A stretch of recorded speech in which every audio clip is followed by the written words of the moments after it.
and I'll try to follow because it All sounds right, like guys. slides ready.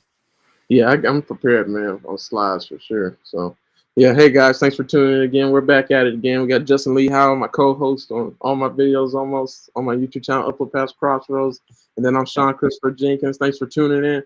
So, this is a continuation of the video we just did on my YouTube channel, Uplift Past Crossroads. Let me go to it real quick. So this video is called Preach for the Day Part 2. So obviously the first video we did was Preach for the Day. I should have said Part 1, but you guys know it's Part 1.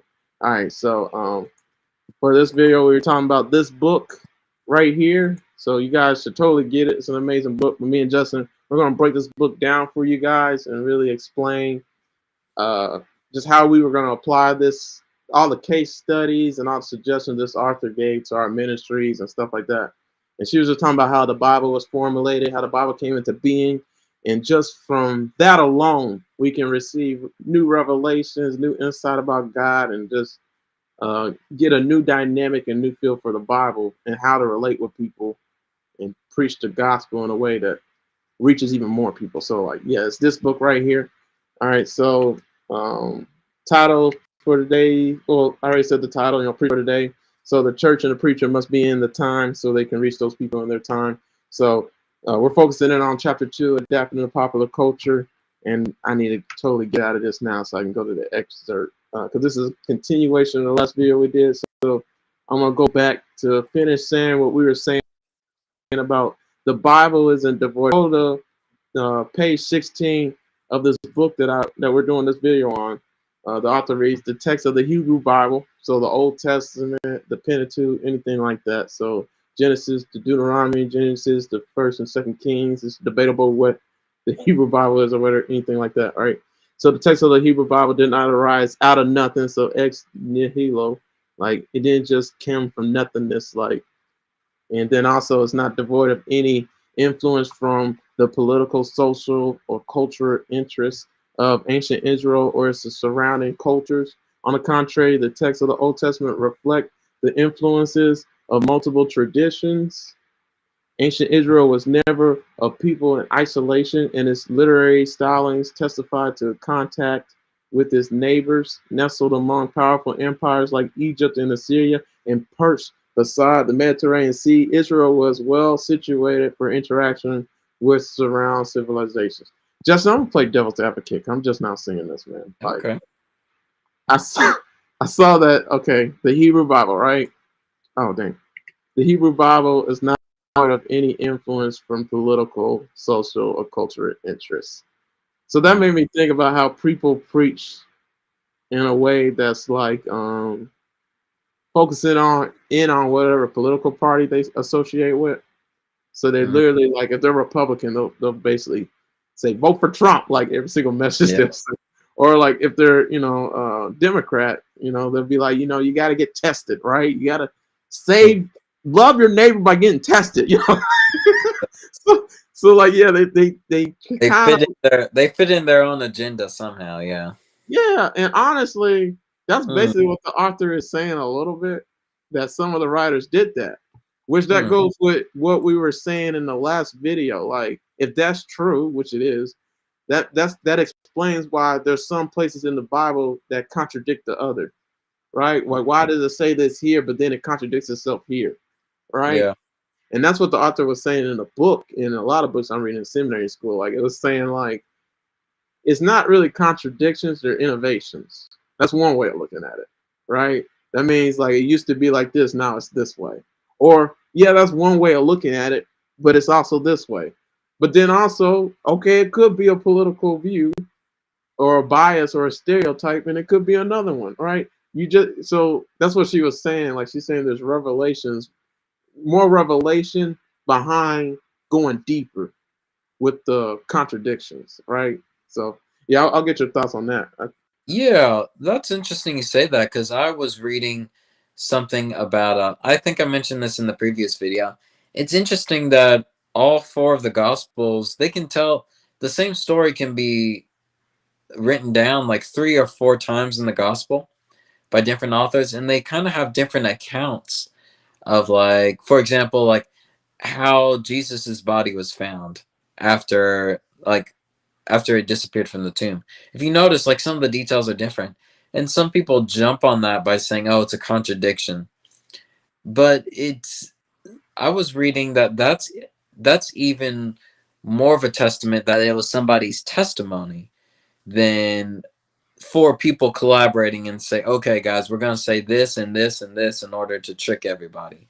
No, the fact that they were all slightly different showed that they were eyewitness reports or secondhand information or testimonies that they wrote down. Like it showed, like the fact that they were influenced by the people, influenced by the authors, almost gives it more authenticity to show that, okay, this wasn't a conspiracy written up by people. This was like how someone saw it, like how it was affected by their eyewitness, how it was affected by the audience that they're trying to reach, how it was affected by like their culture and stuff. So those contradictions, and I wouldn't even say they're contradictions, explained to me actually lends more authenticity to it. Okay. Yeah, that's something else she said too. But a lot of times when people see, especially unbelievers and people who want to like, atheists, they want to Yeah. like and antagonize you and Yeah. start to like or use something as fuel to the fire. Like they'll use that like, why does it contradict itself here? And you believe that? Like, like Some of the contradictions I don't think are pure contradictions either. Like we have to look at, and we'll go into like the narrative style. Like we've said before, like different cultures have kind of write in a different way depending on what was like popular back then. Like yeah, in a good example that atheists use that contradicts is like somewhere in the Bible it says like for I've seen like the face of God or the glory of God. But then like in Moses's time it said like no one can behold the face of God because they can't handle it or something like that. yeah, People are like, oh, like that's a contradiction.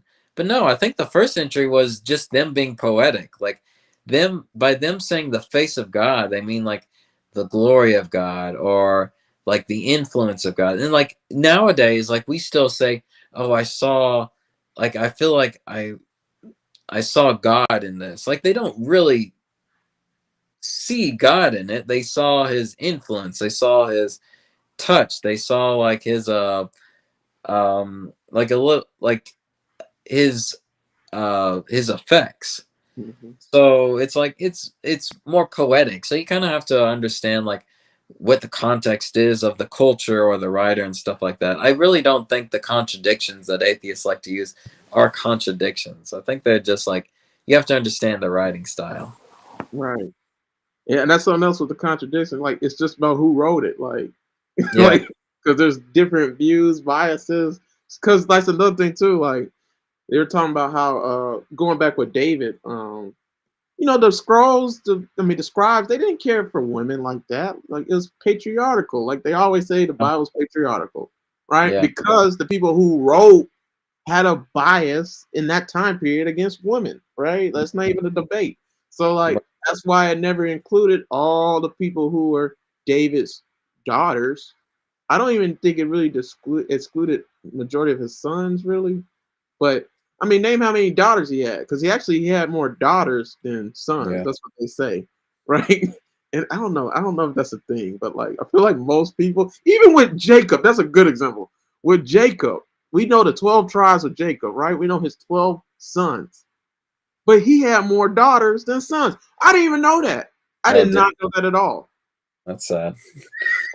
Like, why don't we know that? Like, you know what I'm saying? Why did they write that in? That's messed up. That's messed up. You know what I'm saying? But Stop. like Yeah. learning stuff like that, you get to see like, oh man, there's way more to the story than what we get. You see what I'm saying? And like studying the Bible deeper, then you can see like the influence, the culture. Then you can give other people's voices that didn't have voices, like all of David's daughters or Jacob's daughters. Like you see what I'm saying? Like so, there's different ways of like going deeper in the Bible and stuff like that. So yeah, let me finish reading this. I want to be done with this one. So yeah. On the contrary, the text of the Old Testament reflected influences of multiple traditions. All right, yeah. That I wanted to talk about that too. So like a lot of times people think like we should be separate from them. do not have fellowship, any fellowship with them. What does Christ have to do with BL? What does a believer have to do with an unbeliever? Like that's what people always say, right?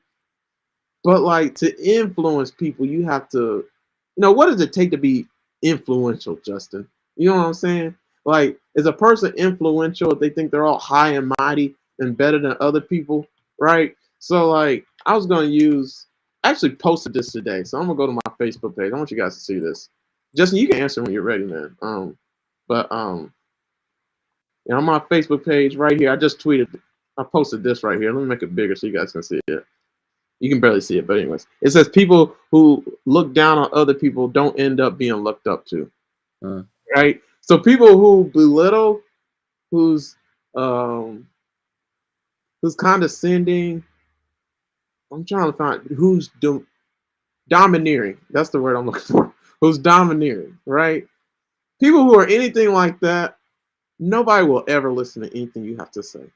Now you may force people to do it out of fear or whatever like that, but you're not going to reach as many people as you could reach, right? So what does it take to be influential, man? You got to be in the times a little bit. You got to be relatable. You got to be easy to talk to. You see what I'm saying? And easy to understand, right? That's influence, right?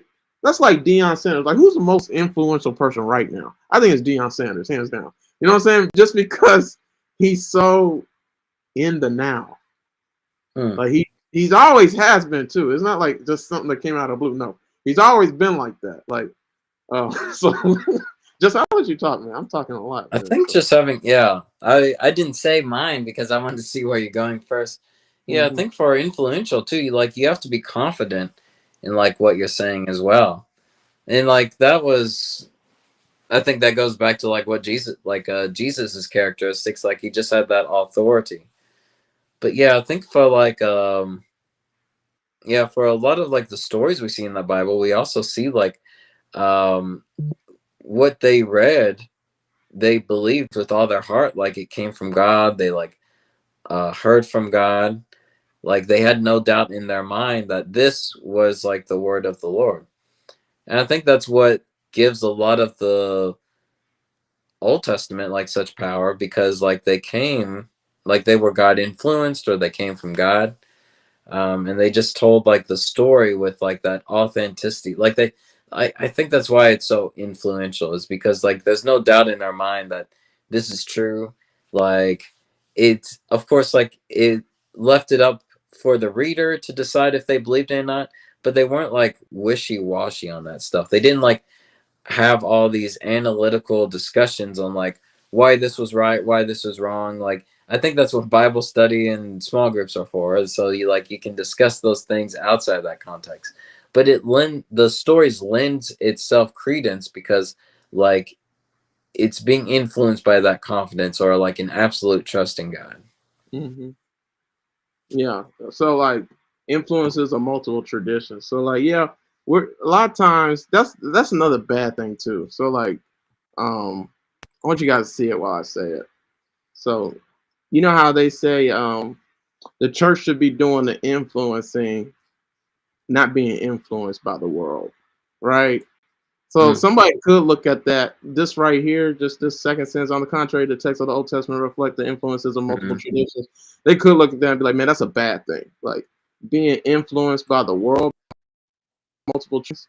Like maybe that word was too strong to use for her. Maybe it should just be like, um, they're not oblivious. They're not devoid of the culture, like she said, right?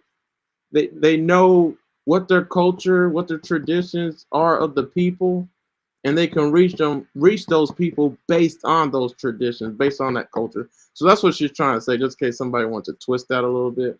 Because yeah. that's why, yeah. It's kind of interesting though, because like I could see how that could be a bad thing. It's like what you were saying too, like they left out the information on Jacob's daughters and David's daughters. Hmm. So we do miss out on a lot of those stories. Yeah. And even said it herself in like the end of chapter 2. It's like she was just wondering like how many stories did we not hear about, because a lot of them were more interested in like flood stories or court stories. So it's like, how many stories did we miss that could have been useful, but it just wasn't applicable for the culture? So, I mean, that's I feel like there's not a lot of use in thinking about it because there's like nothing we can do about it. But Right. it is an interesting thing to think about. Hmm. And that's something else too, man. You made me think about it. Like, um, why were the books of the Bible chosen that we have today for the Yeah, American Bible, right? But even with Catholics, they have different books of the Bible than right. Methodists, and like I forgot what other religions, but some religions have like more of the scrolls, more of the writings than I think like Muslims and Judaism and of course like Mormons, I know they omit or include some of their own books as well, or yeah, creed. I think Catholicism called them like creeds. I think they have some creeds that we don't use. right, yeah. So yeah, that's another deep discussion, guys. But let's keep on Yeah, going, man. yeah, off top. Yeah, that is off All right. topic. So ancient Israel was never a people in isolation. So like that's the whole point of this, man. I'm gonna go ahead and end this and go to something else. But like we can't be we can't be isolated from everybody. Like Israel was well situated for interaction with surrounding civilizations. Like literally, God put Israel in the very middle of everything. Like every other nation, like even today, like they're literally in the middle of everything. So Mm, like, and that says a lot. That means God wants us to be influencing everybody surrounding and around us. Like He has us there for a reason, to be a light on a hill, right? So people can go to it for shelter, go to it for light, in yeah, this dark world, right? That's that's why. what Yeah. that's what holy. Yeah, that's what holy means. Is like it's a translation for set apart. So Hmm. like God still put Israel in the middle of everything, but he wanted them to like live a higher standard to show like the other nations like this is how you're supposed to live. And that goes Right, back to the verse like they're in the world but not of the world. right. In the world, but not other. Yeah, that's what I was looking for. I was looking for Right. something like that. So yeah, guys, that's what we gotta be, man. Like we can't be devoid of our cultures, of our music, Mm. of our movies, shows, whatever you want to slice, however you want to slice it, right? Cause how you gonna reach a kid if you talk about something in black and white? Like what's in black and white that used to come on? I'm trying to think. It's real Oh, Andy popular. Griffith show. That's what I was looking for. Yeah, Andy Griffin. Like you can't reference the Andy Griffin. Nobody knows Andy. I don't know Andy Griffin. Don't I reference Andy I Griffin. love Andy Griffith. Right, but I mean, who? No, I don't. I feel like No normal one else millennials does. would know it. Yeah. But like but yeah. So like we gotta know.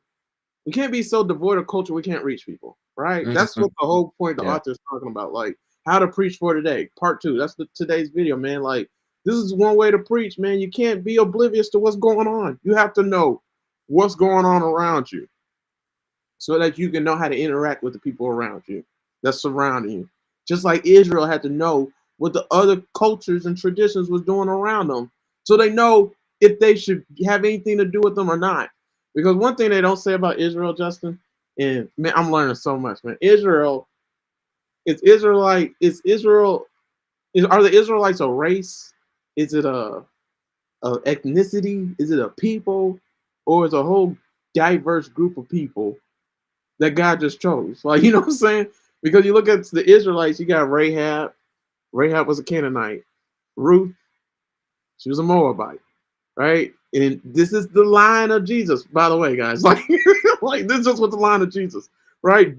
So, like, you got people who were Israelites, but what was Noah before Israelite? I don't know. Like, I don't remember. But like, either way it goes, like, you got all these different the people who surrounded Israel, the Canaanites, Moabites, Amorites, uh, Ephraimites, like all these different people. Some of them want to be an Israelite.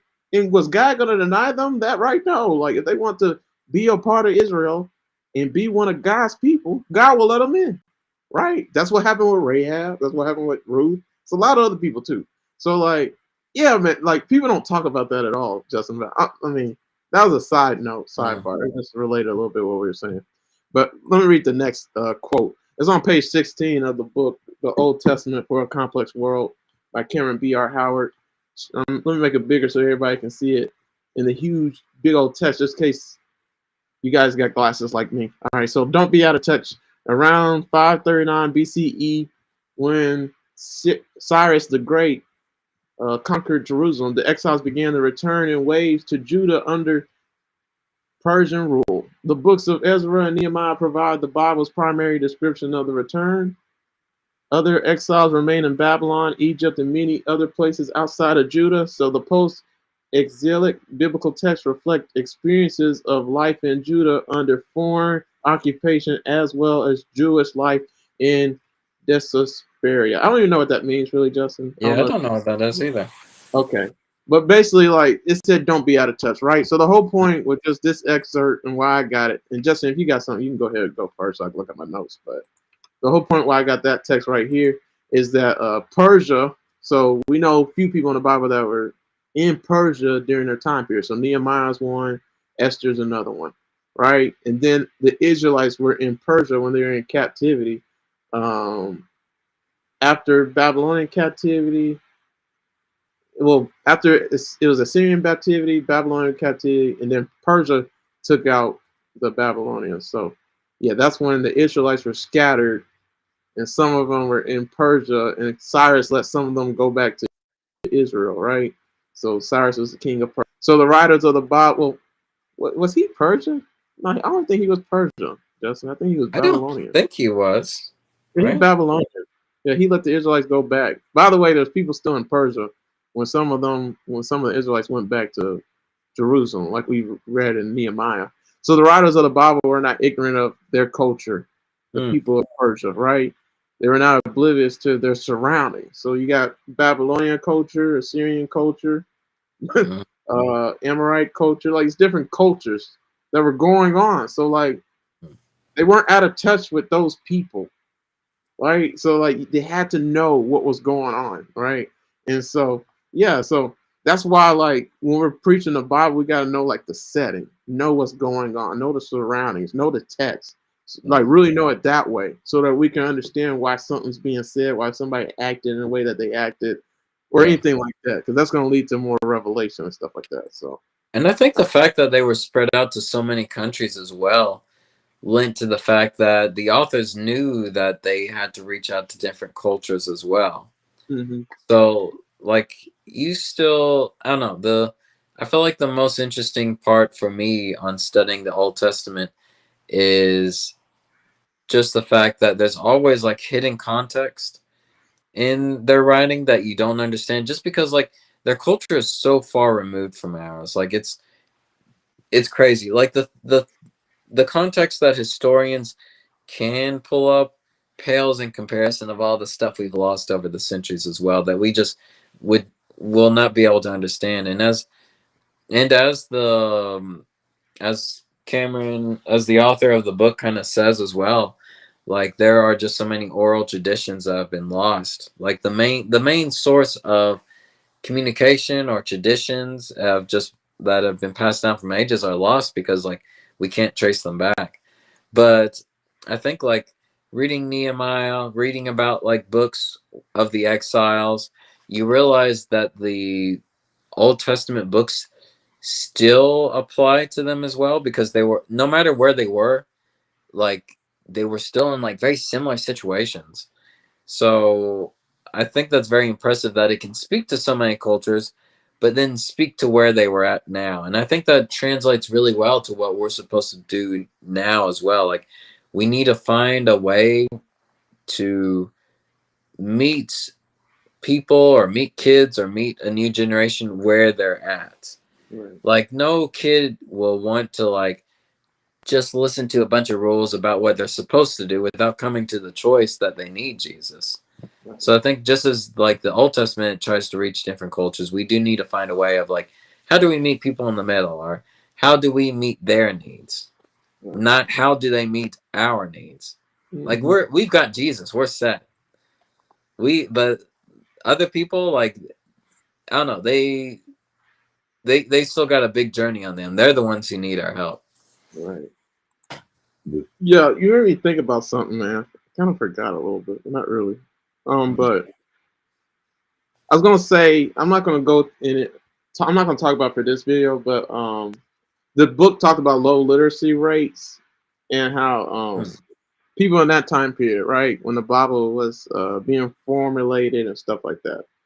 Um, not everybody, no, not everybody could read or write, especially during Jesus time Right. period. Like Oh yeah. nobody could really read or write. Like only the social elite could do it. You know, scribes, of course. So scribes technically were in like the king's court and stuff like that. We're about to read that too, and then also kings and queens, they could read too. So like, it was only the social elite that could read. Everybody else could not read. So like they were the regular person just relied on oral sayings and relied on other people telling them what was being read, right? So just in that sense alone, like I'm gonna wait to do that video, but I'll spoil it a little bit. But just in that sense alone, like people who teach the Bible, like we have a huge responsibility, especially Mm. preachers and teachers of the Bible. Like you can't just say anything. Like you're gonna be held accountable by God by what you say because people are people's lives are at stake. Their souls are at stake by what you say and say that what's right and wrong, what God wants to be done. Like you better make sure what you're saying is correct, right? Because people can go astray based on what you say, right? And yeah, even said it in the book of James, like not many of you should be leaders or teachers because your punishment stricter is harsher than everybody else's, right? So um yeah, the scribes was no different, man. Like these people were translating the Bible, translating these scrolls that they were getting, and trying their best to write in a way that made God understandable to the people of their culture, right? So, yeah, man. So I'm gonna read this part of the book. And Justin, if you got something to say, man, go ahead and stop me. Because this part's pretty quick, right? I'm gonna keep this video short. So this is talking about scribe, like on page 32 of the book, The Old Testament for a Complex World. Scribes received and promulgated popular oral sayings in written form, even as they were also transmitting texts among elites. I'm gonna read that next part. We know that the scribes behind the Bible were deeply engaged with culture of their time. They were not set apart in some bubble of righteousness removed from the rest of the world. To be sure, the center of many scribes' lives was the temple. Nevertheless, we should not conflate ancient scribal life with images of medieval monasticism. It's basically monks, guys. All right, ancient Israelites, scribes had families, and the profession was, in fact, their job. They were paid for it, and it provided them with financial security. Many scribes worked for the king and slash or the state, where they navigated or even steered national and international politics. So that's what I was going to say, Justin. After what you said, like the scribes, one thing about the scribes that she wrote about, but she only said in like one sentence. But like out of the whole book, which scribes were a little bit out of touch. Because remember, I told you guys that the scribes were the social elite. Like they were with the kings and everybody else that could read and had it all the luxury of life, all the luxuries of life that you could ask for in that time period, right? So like they were probably a little bit, just slightly out of touch compared to like a kid who was out there, right? You see what I'm saying? Like out there that couldn't read, but they had games and stuff that they did. You see what I'm saying? Like they Mm. were just probably slightly, just a little bit out of touch. You know what I mean? But not really. You guys see what I'm saying? So like, yeah. So I think that right there could lead to like other questions about how the Bible, why certain things are said in the Bible, Hmm. because because from the scribe perspective they could be a little bit like off. You know what I'm saying? Yeah. Like so that's one thing I got. I want to say that after what you said, but I forgot. Yeah. Do you have anything though with that? Yeah, I do like that part where it's saying like the scribe, that's like their job. So Hmm. sometimes you'll see some descriptions explain it really well. Like the scribes are like right in the middle of like other jobs or other people in their departments, I guess you could call them. Like people came to them to like um to store documents, to have documents written up. So like they had a lot of interpersonal relationships.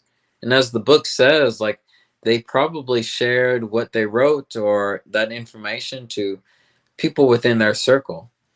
So yeah, they were. Yeah, it's not like they were locked in a monastery or something like that, forced to write day in and day out. They actually did interact with people like that. I didn't know. I don't. I guess I haven't read that part yet about like how scribes were a little out of touch, but I feel like that is an important point to show that they were not isolated from the culture. So they probably were. They probably were influenced by the culture a little bit, and like sometimes you'll see like how translations or different versions of the Bible leave they might lose something, they might interpret it in a different way. King James version especially, which was like the first large, mostly accessible English version Bible, had a lot of changes to the language just because um, the scribes or the people translating, for mostly two reasons. They thought, one, they might have mistranslated it. Two, they thought another word would work just as fine or work better, but then it loses that meaning because maybe in English we didn't have that word. It's like that's for me that's an interesting part of language is like some words are just untranslatable. Like in Japanese there's a word for the feeling you get when you see sunlight come through the trees. In German there's a word for someone with a very punchable face. It's just it shows the values of that language sometimes. And like we've already talked on this channel that there's so many differences between American culture and like what is it, Eastern culture. Is it East? Yeah, yeah. Yeah. And it's like, and you see like where values are very different. And I won't go too deep into it because like that can be a whole video on itself, but they're like in language we will like include or miss out on things just because we do have different values and different things, and we have to understand that context. Right. Yeah. So from the first quote, scribes were not like monks. So that's a good like just Yeah. thing to get out because some people actually think like Christians are supposed to be like monks. Like just Mhm. we can't watch this movie, we can't go here, we can't go there, can't go bowling. That's safe. That's secular. Like like bro, like they as scribes, even the people who wrote the Bible, right, who translated the Bible, they were not renouncing worldly pursuits to devote themselves to the church. Like with certain things, yes, in a sense, like I like the visual of Samuel. Like I can't wait till we do studies on that, Justin. Like how Samuel, since the age of 4, was a priest, like because Hannah dedicated him to the Lord, right? So she gave him to the Levites so he could be doing all of the duties that a Levite had to do in the temple, right? Or around the temple. So like, but he stayed in the temple. He never went out really, right? So, but he wasn't. It's crazy to say if he was out of touch. Like I need to do more studying, but like everybody else would be celebrating festivals. Like they had festivals like we have in America, basically. So they had Thanksgiving, basically, Christmas. So obviously the Israelites had Passover festival. It's just certain festivals, right, during the year. And like he would be doing the work of the Lord. He really wouldn't even be out there. I don't think he would ever go out there. He would just be doing the work of the Lord. So it has to be a balance, basically, right? So in a sense, like the author's right in saying, yeah, you can't be excluded from the world and stuff like that. But there are some things you have to separate yourself from just to do the work of the Lord. It just depends on where your work is. Right. That's another factor too. Right. So yeah, so Christians misinterpret what it means to be separate from the Lord all the time. I'm gonna talk about that in a minute. And then also, scribes were not. I said also scribes were not that in touch. So I mentioned that. So we only know the Bible from the social elite perspective, in a sense. Mhm. So we don't really know the songs, games, dramas, jokes, etc. that were really in that society. Yeah, That they people wouldn't have who written that down what you say? because they wouldn't have written that down. They only write Right. down things that would be for the literate. Right. Yeah, and I actually didn't put that down. I didn't read that. So Justin, that was page 30 and 31.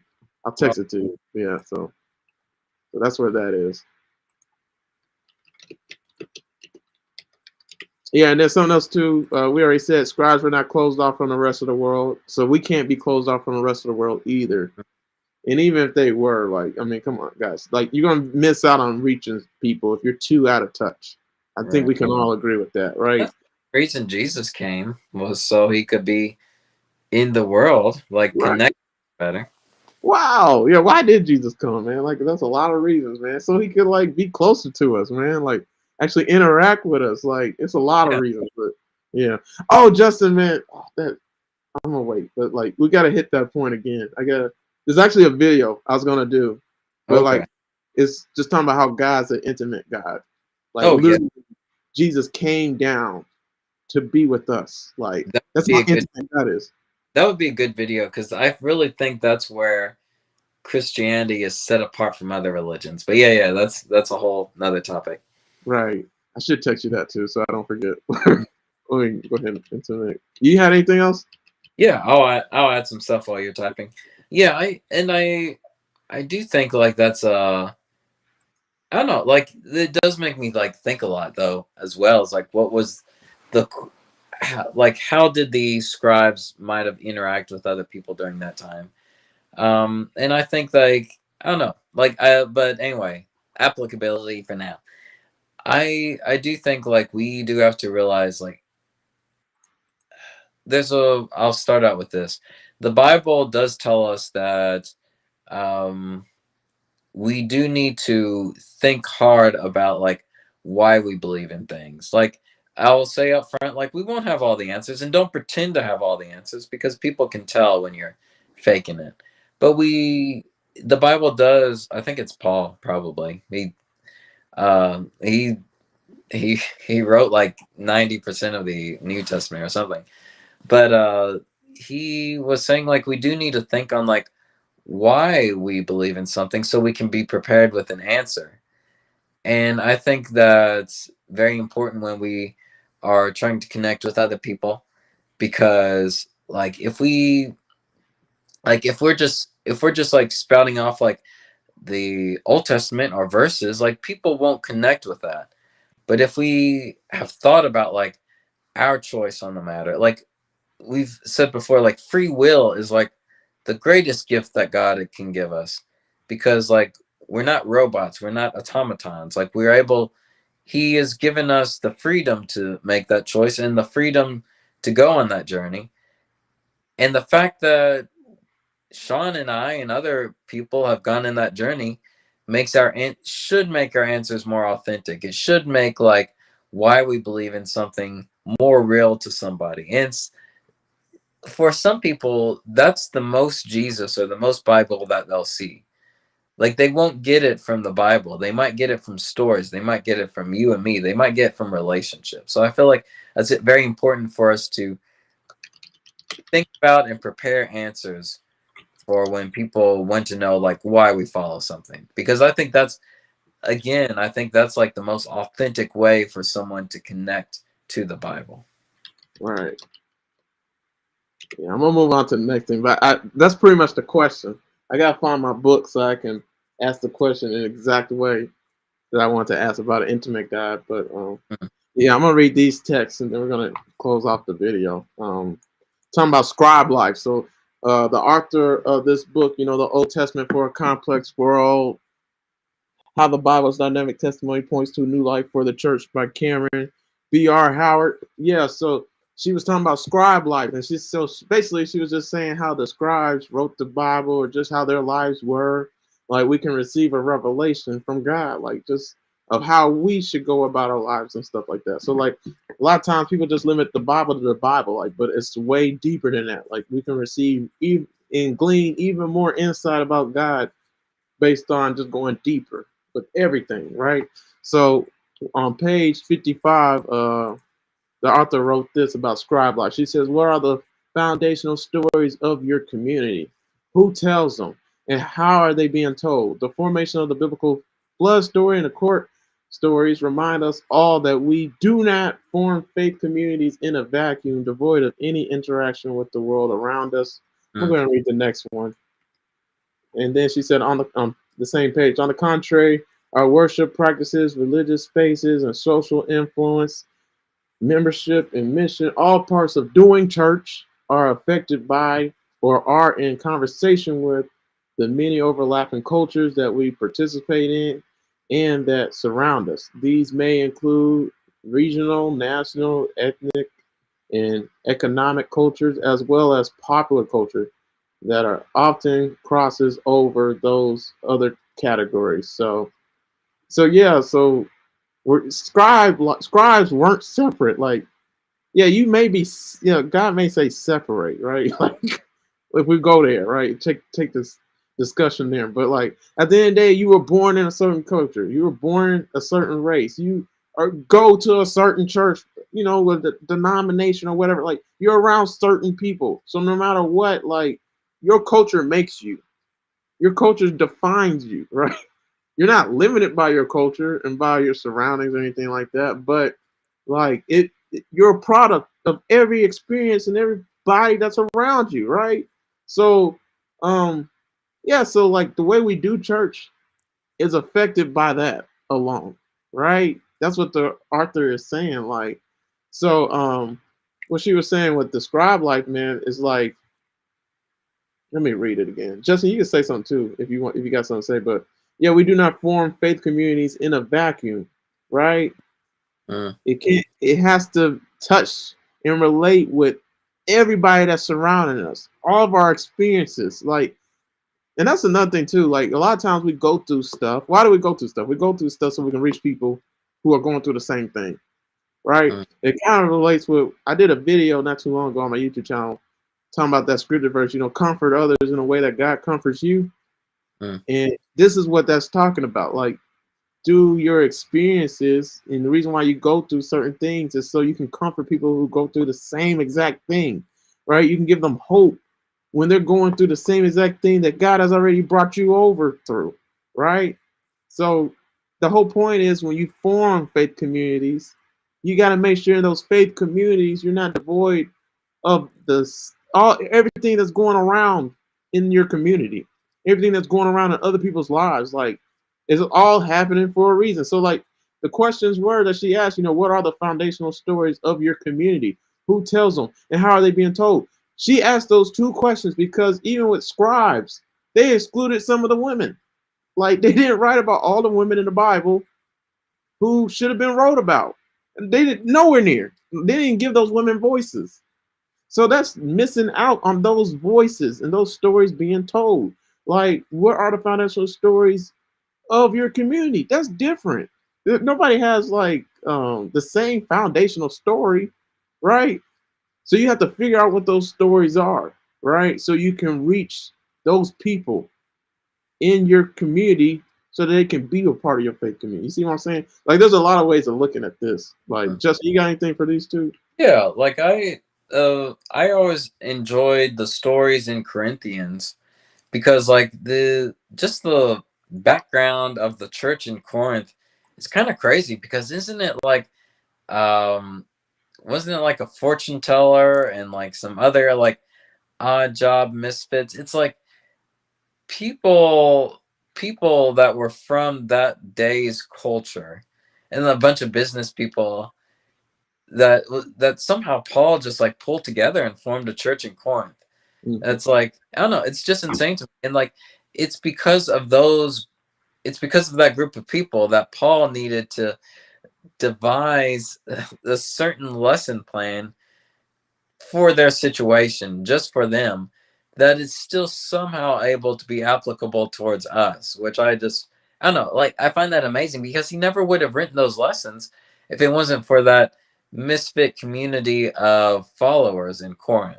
Mm. So like that I feel like that just reminds me of this excerpt because it just shows that this is a community that was formed from that culture and yet it's still able to um, give rise to nuggets of wisdom from God. Yeah. Yeah, one of my points I had was, the church was never truly meant to be separate. They were involved. Even the scribes' life showed that they weren't just influenced by the culture, but they influenced the culture. Like, look Mm. what they freaking did. Like, we still got their writings today. Like, Yeah. You know, it became more sacred, more relatable, more. I mean, the Bible's the best-selling book ever, and it's still the best-selling book now. And how many years it's been? You know, so yeah, man, that's how in touch the scribes were with their culture, their community. So like if in today's video's titled, you know, preach for today, like this is how you preach for today, man. You gotta be so involved with your community. You know what's going on, you know what needs to happen, and you get it done, right? You know what needs need to be met for everybody, for every race, every age, every generation, and you meet those needs. This is the ball game. This is how it works when it comes to preaching, ministry, church, anything like that. So yeah, and the scribe shows the way for this. This is why it's so important, like to go deeper with the Bible and stuff like that. And then Mm. another point I had was, you know, we never truly can be fully isolated from the rest of the world. No matter how much you try to be isolated from the rest of the world, to be separate, you're always going to be influenced by it or surrounded by it or just you're in it. So you might as well be in it. Like, you know what I'm saying? Like, be so in tuned with what's going on that you're not lost. And that's how some Christians are. They're so isolated that they're lost. Like, they live in a little fairy tale land. Mm. And they say things that are just so off that nobody, it hits nothing. Nobody can relate to it. You're like, what did you just say? Like, shut up, man. Like this, you know, it's like what Jesus said. You know, you're the salt of the world.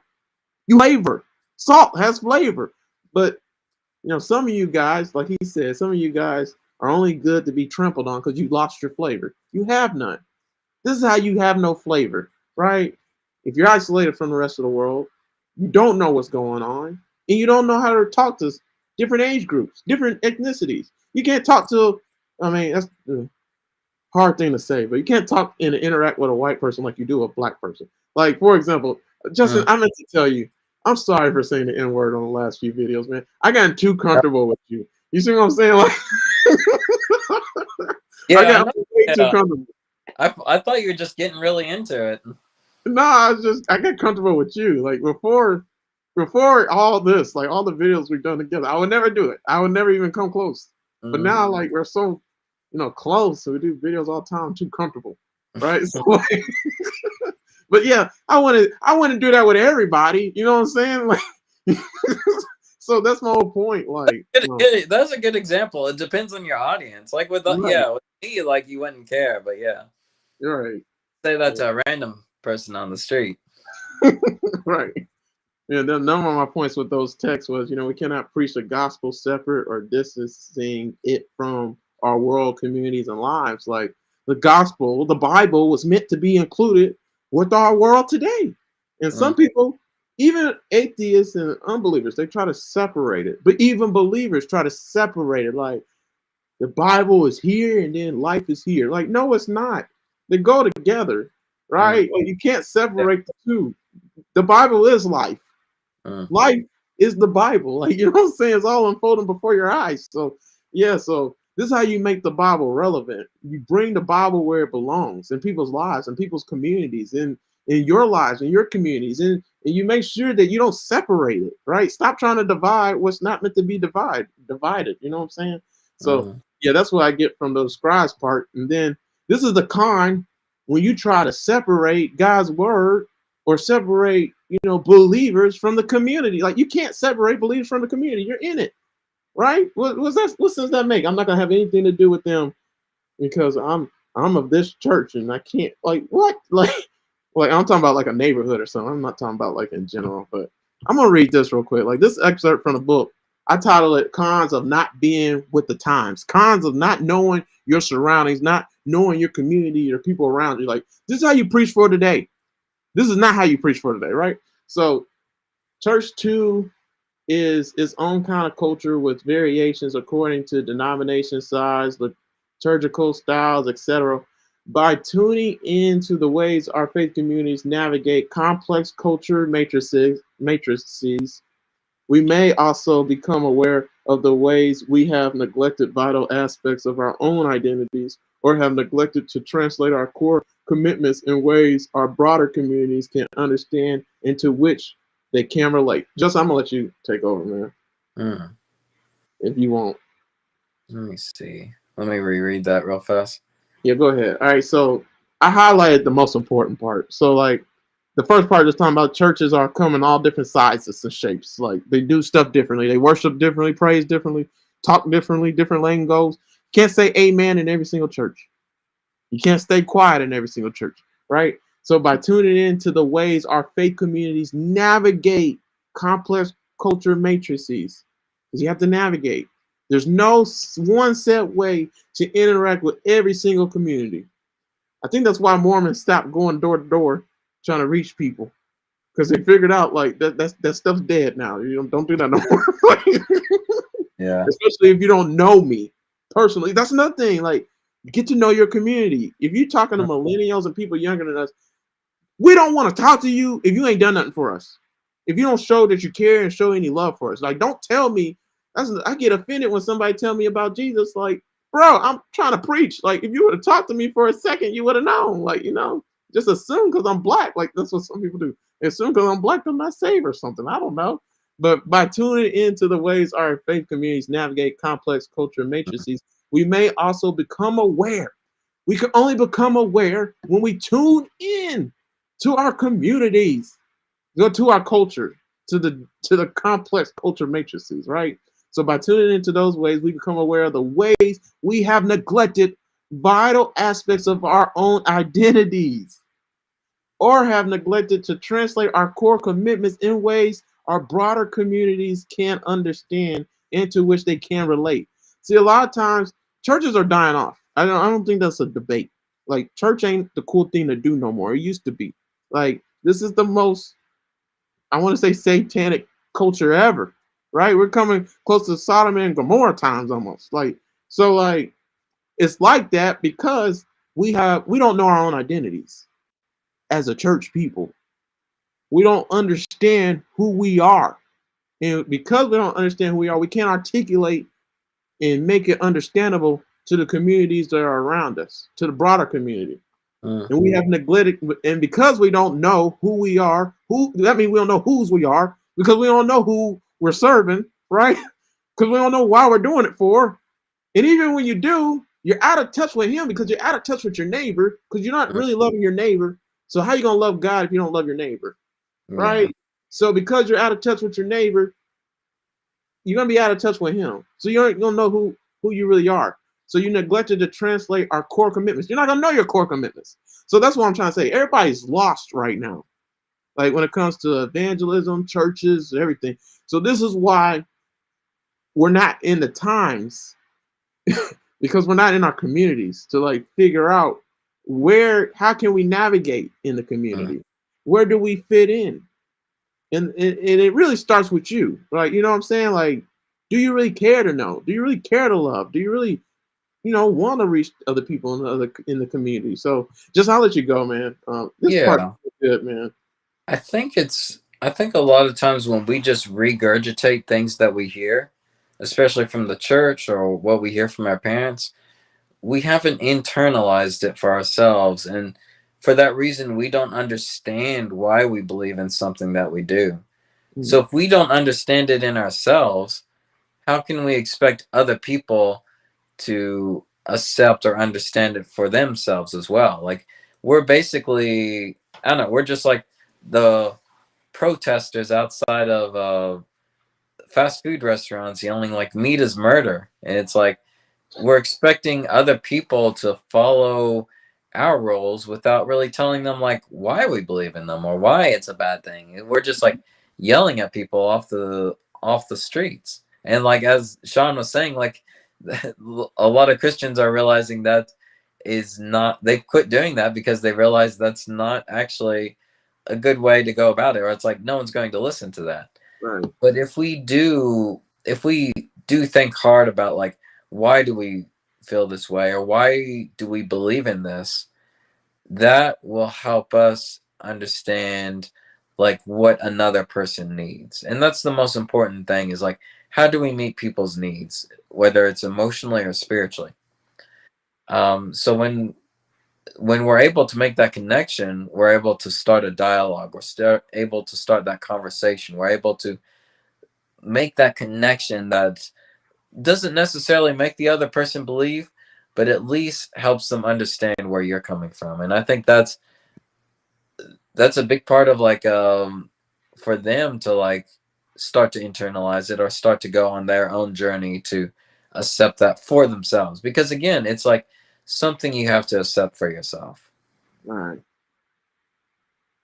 Yeah, I'm gonna read this last one because this relates with what we just said, and I'm gonna end the video. Unless you got something else, Justin. But yeah, this part's really good. It's really the questions I want to focus in on. I don't think I'm trying not to talk about anything else, but I tell this one, the innovation has many dimensions, which is what the author said right here on page 57 of her book. She said, likewise, we must ask in of our own faith communities whose stories are not being told, which is what we covered, whose stories are highlighted in our narratives, and whose are neglected. How has our faith, how has our community story changed over time? So that's the thing. Oh, dang, these are a lot of questions. We're trying new forms of Yeah. storytelling, amplify different voices, and better communicate our stories of a new era for a new era. I already focus in on some of those questions. I want to focus in on I want to focus in on this one in orange right here. How has our community story changed over time? See, our community story has changed. This is a different community than even 2010, even in 2020, right? Even definitely in Jesus' time period. This is a different community. Our stories have changed. It's a different narrative. It's a different setting. It's a different time. So we have to make sure it's not just reaching the people in our time period. Let's go further. We have to make sure that the stories we are telling, which is all God's story, right, is a story that's everybody can get, right? So that change can really happen. And so, yeah, you get what I'm saying, Justin? Like, Yeah. so yeah, our communities, our stories, our community stories are changing. It changes every day, really. So Mm. we need to know what the story is, so that we can talk to the people in our community, relate with them, so that things can get done. Because I one question, oh, go think, ahead. yeah, I think it's very important that we pay attention to those as well so we can retell those stories. Yeah. I think she made a good point. This, I'm pretty sure that's like the last paragraph of chapter 2 that you just showed. I feel like it's very important to pay attention to the full story as well, because it's very easy for us to neglect stories that some other people may find really important, Mm, or sometimes to prejudge people as like too far gone. So we need to like pay attention to those people, pay attention to those stories, because they could very well be what the community needs. Like if a story is derived from the community, it could be that it could have like more power for that community than you realize. yeah. Now I wasn't even gonna go there, but now I want to go there. Like when you just said that, I thought about how many stories of the Bible have you actually heard, Justin, and you actually know? Oh, You know what I'm uh, saying? Like compared to what's actually in there. yeah, there's a lot of smaller Old Testament stories I'm surprised were in there. And then like it'd be different if you heard it at church, but you don't hear it. You hear the same daggone stories. So that's Really? what this yeah, this is what this section is talking about, man. Innovation has many dimensions. The Bible has many dimensions, right? Like how many I like these questions a lot. That's why I had it in white. Whose stories are not being told in the Bible? Whose stories are being highlighted? And whose stories are being neglected? There's a lot of stories being neglected. I would say there's more stories being neglected than are being told Yeah. in the Bible, right? And so that's another thing. Like Justin basically said, like, we gotta make sure we know all the stories in the Bible so that change can happen in our communities, because we can tell a story that needs to be told that can relate with our community for change to happen, right? That's why a lot of change don't happen, because we don't really know the Bible like that. We don't really know our identity. That's our identity, the Bible, right? So because we barely know it, we can't really relate with what's going on, well, what God has to say and what God wants to do. That's literally, wow, I got a huge revelation, Justin. That's literally the civil rights movement. Like that's what it was. Like these people knew the, well, I would say just Martin Luther King and Malcolm X are a good example. Like they really knew history. of black people. And that was intimidating to everybody because they're not used to seeing an educated black man talk Mm, about the real truth of history. That's why they killed him. That's why they killed John F. Kennedy, because they were a threat to the people in power who, the principalities, the evildoers of this world, like these people who are spiritual, like they're literally demons. Like they're not even, that's what I'm starting to think. Like a lot of people who are leaders and hire us making decisions in this world, like you think they care for us? No, like I don't think the Democrats and the Republicans are even enemies. I think they're living in cahoots with each other because they're getting paid either way. That's why nothing gets done, right? So like, yeah, like it's them versus us, the little people. And we're the 99%. We outnumber them, right? So in the Jim Crow time period, like these people, the civil rights movement, they knew their story. They knew black people history, they knew what was going on, and they knew what the word of God had to say about what needs to happen. And then eventually everybody caught on, okay, this is wrong. Like, but mm. before it wasn't really articulated like that. Even slavery. They didn't know slavery was wrong until it was articulated. So what's wrong right now? There's a lot of stuff that's wrong that needs to happen. Like a lot of change needs to happen.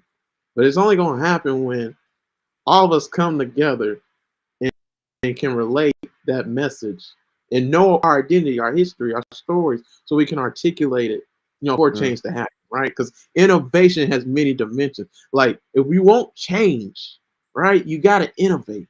You gotta change and make it make sense, make it plain. Right? This is literally what the scribes did. So yeah, this was deep, Justin. You had anything else, man? Like I really no, I do like that. I don't have much to add because like you expressed it perfectly. We do need to find a way like to take our history and just mold it in a way that we can understand that is applicable, like right, can connect to us. Because like history is like very powerful stuff. Like it it influences people or gives us hope. The only thing we need to do with it is find a way to get people interested in it or find a way for people to connect to that stuff. right. And Mm. this was too good, man. I'm glad we saved this for last, man. Like this part right here. What you say, Justin? I was saying, yeah, that was a good one. Yeah, because that's like the end towards the end of chapter two, I think, too. So it is a good ending. Right. I'm gonna read that last part to end the video. Like the flood story and the course story alert us to the possibilities for adopting new modes of storytelling as the world changes and as the church changes it. Mm. As the church changes it. Because the world is changing, guys. Mm, If you want to know one thing that doesn't change, God never changes. mm, God is the same yesterday, today, and forever. And not only that, people may change, circumstances may change, your jobs may change. Can I get a hallelujah? Like your relationships may change. Like the people around you may change. Like everything in life changes. You even change every single day. But you want to know one thing that doesn't change? God doesn't change. God is still the same yesterday, today, and forever. We still need God every single day. So we need to adopt new modes of storytelling. There's a different way. There's a different way to slice a cat or skin a cat. What's that saying? So like, yeah. yeah. So in saying that, man, we gotta adopt new modes of storytelling. We can't tell the Bible in a way that we used to tell back in 1960 or back in Jesus' time period. That time's over with.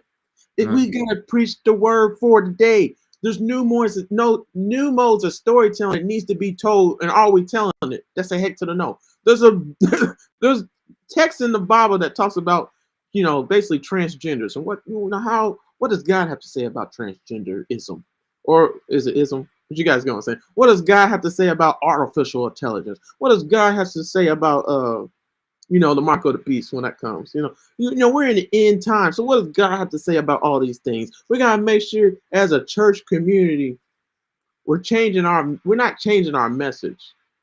We're just changing with the world to convey the message in a way that they can hear, right? So that change could happen. So that's the whole point in every single time period. Change has to come. Change must happen, right? In order for things to get done, right? And mm. that's where we're at in every single time period, but even especially today. And I think honestly, Justin, I don't know what you think, but like we not the church and even believers aren't really changing like that. You know what I'm saying? Not like we should be. Like, and when I say change, I mean growing, evolving, learning, and growing so much in a sense that it matches with the change with the world. Because right now it's not matching with it. Like the Mm. church is nowhere near, which we're going to talk about. Actually, that would be that's a good segue, man. Because like I was going to talk about also how, you know, when it comes to everything we've been saying, if we're going to preach for today, what is today's time period? We're in a digital age, in a technological age. So we have to utilize the new media, the technical innovations that are in front of us. So when I just said what I said, I'm speaking from a technical perspective because I'm a computer scientist. I love computers. Nobody knows computers better than me. So Palantir, Tesla, you guys should totally hire me to be a chaplain or something so I can help with computers and articulation and stuff. But anyways, so like, yeah, there's new ways of preaching the gospel, right? Yeah, And new platforms. Yeah. yeah, new platforms. But the church, some of us are doing it. But let me tell you something. Like Yeah. we're going to the next time period. You can't stay in this little digital technological computer age. Like we're evolving to something else now. So we have to evolve with the world around us. And Yeah. I think that's why the man, while Satan, you know, the principalities and evildoers, why they did that, to slow down the church, to keep them always lagging behind, so that their messages, so God's word doesn't, you know, it's not there, right? You see what I'm saying? Like it's always a lag, and that's where we're at right now. It's a lag, right? We gotta fight, guys. Like utilizing new media, new ways of teaching, new innovations, new ways of storytelling. That's what this author is talking about, right? This is how you preach the gospel for today. So, Justin, you good, man? Yeah, I'm good. All right, yeah, I had to hit on with that, man. That the video ended really good, man. Yeah, that was a great ending. Yeah. All right, guys, you know the drill. You go to my social media pages. Me and Justin are about to hit the hay and about to do our own things now. Oh yeah. So I pray you guys enjoyed our videos for this week. Me and Justin go live every Friday or whenever we can, but we do 2 videos a week. Do our best to do that. So we've been pretty consistent with that. All right. So if you go to my YouTube channel, Uplift Past Crossroads, you'll see that I have a part 1 of this video that I just did. Me and Justin just did. So Preach for Today and Preach for Today part 2. That's this video. So make sure to watch all of our videos on my channel and on Justin's channel. Make sure to like, comment, and share on all our videos. If you really enjoyed hearing me and Justin talk, you can hear me and Justin talk way more. We just did about 91 videos now. So like this is where we're at. 91, 92. We're about to hit 100, Justin. We have like 100 behind us on our 100 videos. Oh yeah, that'd be awesome. Right. All right. So guys, like I said before, this video ties in with this playlist, book breakdowns, book reviews I've done on my YouTube channel, Uplift Past Crossroads. If you want to see us see even more videos that we've done on book reviews and stuff like that, check out this playlist. And also, if you enjoyed this book, these 2 videos will be going to this playlist. And me and Justin are not done with this book at all. It's just too much revelation there. So we'll be hitting you guys with way more. So check out that playlist. It's called, you know, The Old Testament for a Complex World. I couldn't put in the whole title of the video. Title of the book right there. All right, and then here goes Justin's YouTube channel, Chaplain's Log. Make sure to subscribe. After you subscribe, click the bell, and then you're notified anytime he uploads another video. But do the same on my channel as well. And then make sure to like, comment, and share. If you don't do those things, you're hurting our channel. Don't just subscribe, watch our stuff, comment, share, interact. And then you can DM us if you got any questions. Here goes Justin's Facebook page, mine, Sean Christopher Jenkins. You can DM us on our Facebook pages. We'll respond to your DMs and we'll answer your questions through a video like we always do. All right, so I pray you guys enjoyed this video. You guys have a great rest of your weekend. And be sure to tell people about Uplift Past Crossroads, Sean Christopher Jenkins, and Chaplain's Log, Justin Lee Howell. So thanks for tuning in, guys. You guys have a great rest of your week. Kick major butt. And don't let the devil get the best of you. You get the best of him. Kick the devil in the tail and receive the victory in Jesus' name. In Jesus' name I pray, amen. Peace out. Nice.